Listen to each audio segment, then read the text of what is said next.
Welcome back to RMworldcoins investment collection. Another video for your consideration.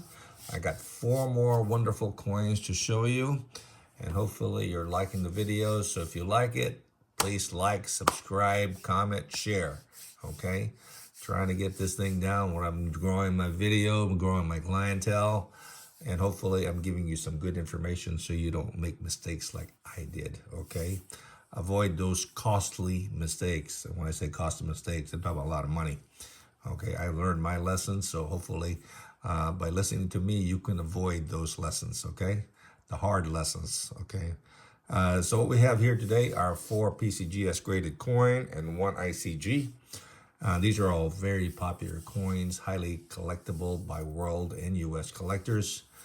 Can't go wrong buying these coins if you're able to get them at a reasonable price and at a very good condition. Okay, when I say good condition, normally A55 or 58 or mid-state 60s or better is what I'm looking for. Okay, those are coins that will continue to increase in value. So let's go through this and I'll show you what I have. What I have to show you is a very nice and extremely rare. This is 1947 Canadian dollar. PCGS graded specimen 61, and this is the maple leaf variety. As I mentioned before, Canada specimen is similar to a US proof coin. This is probably the highest quality they have. And normally their specimens, especially in these early dates, have a mintage of probably less than 100 coins for collectors, okay? These were all these are like double struck coins and extremely rare to find. A lot of these coins are handled, so an MS65 in this particular coin would run you about $25,000. Okay, a 61 is still a lot of money since only a few of them were struck. This one here is about $5,000 to $7,000 depending on how it looks. And this one here, in my opinion, was conservatively graded. Okay, so this one here is nice for a specimen coin. To me, it should be a specimen 62 or even 63, but they gave it a 61 grade. Okay, and I'm not gonna complain about it since I got it for a nice price based on the grade. But in my opinion, I could crack it out and send it to NGC, and hopefully I'll get a better grade in return. Okay, but meantime, it sits here, and I'm asking what I think it's worth. When you buy a coin, you buy the coin, not the slab, okay? And this one here is a very nice coin. Noted that a specimen will always have some nice lines on the coin and minimum burn marks on the cheek and neck, okay? Normally, the eyebrows and the cheek, the neck, the hair will have dye burns, and normally a specimen will have very minimum, but still may have. Okay, not all of them will not have, the dye burns. Okay, so this one here is a very nice and rare coin, highly desirable. So if you collect specimens from 1935 to 1967, the earlier date coins are extremely rare and expensive. Okay, trying to get a complete collection would be difficult. A 1948 specimen, the key date in 65 is going to run you about $25,000 to $35,000. A 1938 specimen is going to run you about $20,000. Okay, and that's a key date because only a few were struck. Or even you get the 1947, this is the maple leaf, the 47 blunt specimen is going to run you $25,000. Okay, so very expensive coin. So if you want to research and collect specimen Canadian dollars, you will be spending a lot of money, over a couple of $100,000 if you're trying to acquire the best in the specimen coins. Okay. On the reverse, you got a nice specimen coins. And normally when you look at the Voyager, especially on the specimen, the horizontal lines going across the canoes are extremely sharp. Okay, that is definitely what you're going to look at on these coins. Okay, because normally on a regular business strike, okay, the center part of the canoe is always weak and the lines are not always full. Okay, so be careful what you're looking at, okay? And of course, when you look at the 47, you'll see, the maple leaf to the right of the 7. And if you look at the horizontal lines, they're pretty nice, well defined. Trying to get a nice image here on the coin. But like I said, you want to be sure you get all that all nice.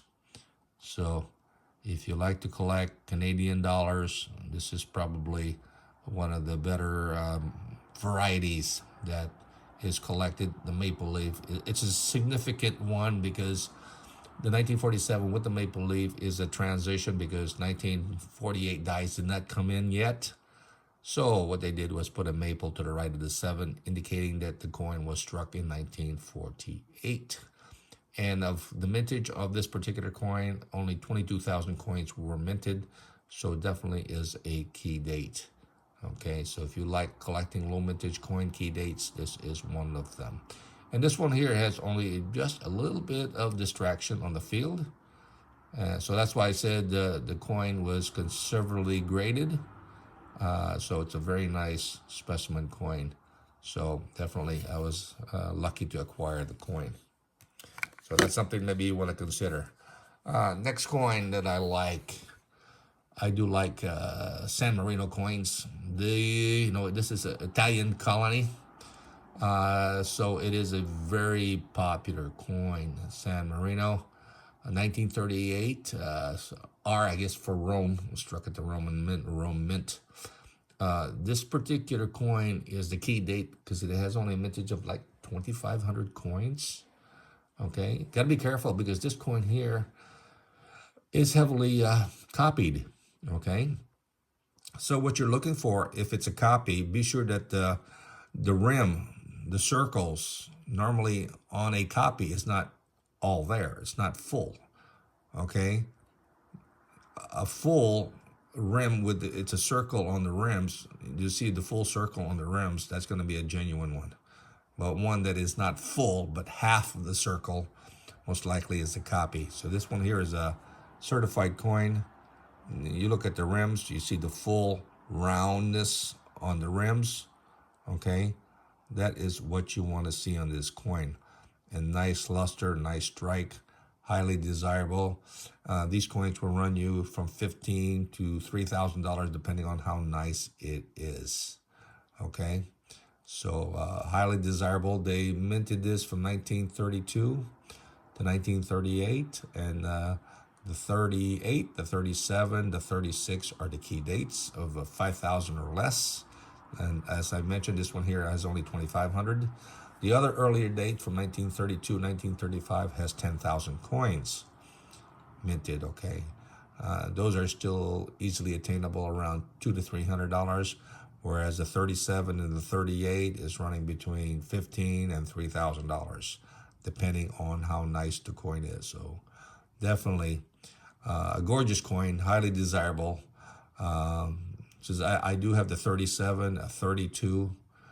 Okay, I'm missing a few more dates, but hopefully I'll get them all one day, hopefully all certified, okay?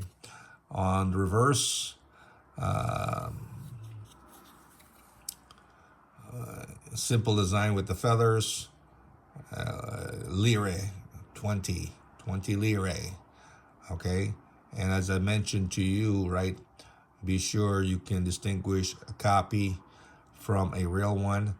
And it's easily done because the copies are not fully struck, full circle on the rims. This will be like half a circle, and it's very weak strike on the edge. This one here is a full circle on the edge, and that is what you want to get on these coins, okay? Just be careful that you're not getting a copy, especially if it's raw. If it's certified, not a problem. But even if it's certified, look it up on NGC or PCGA. Use the number, and hopefully that same coin will show up once you bring it up on NGC or PCGS, okay? Just be careful somebody has not swapped out the coin, okay? These are rare coins. They get expensive, highly collectible, very nice. This one here has nice full luster, nice detail, just a gorgeous coin. Okay, a coin that I would definitely add to my collection if I come across it. Next one is I like 1946-65 South Rhodesia. If you collect South Rhodesian coins, they have some nice key dates. Okay, the key dates of South Rhodesia, especially on these circulation 2 shilling issues, is 1939, 1946, and 1954. Okay, so I came across this one here, was raw, submitted it, and came back at 65 as 1946, 2 shilling, South Rhodesia. Key date, this coin here run $2,000 or $3,000. In circulated condition, it'll run $400 or $500, and maybe XF or AU. But an MS65, we're talking about $2,000 or $3,000 coin. Highly desirable in grade, low mintage, key date. If you're a British Commonwealth collector, you collect King George VI. This is one of the coins that definitely you want to add to your collection. So the 1939, 1946, and 1954 are the 3 coins that are highly, widely collected, highly in demand by collectors. As far as which is rare, the 1939, 1946, I think the 1939 is rarer because as of yet, I have not seen one in higher grade than MS61, which is what I have. Okay, trying to get one at 65. I have not seen one as of yet, okay? But you never know. It could be out there. It just hasn't been certified yet, okay? So check it out, look for it, and then if you're able to pick it up at a reasonable price. On the reverse, it's got the nice buck, 1946, full luster, full strike, full detail. That is a beautiful coin, hard to find. If I did sell the coin, it would be definitely hard coin to replace, okay? You're not going to see it this nice, okay, too often, okay? You'll see many in circulated condition around $400 or $500 the most, okay? And last coin we have is an ICG. This is a German coin certified by ICG. It's certified 65. This is, if you like German coin, this is the series, the Weimar series from 1927 to 1936. This is the Bremerhaven coin, 1-year type. They minted a 3 mark and a 5 mark. Both of them are rare in high grade 65, okay? And definitely a coin. And of course, they struck these coins also in proof, and they're probably worth several $1,000s in proof.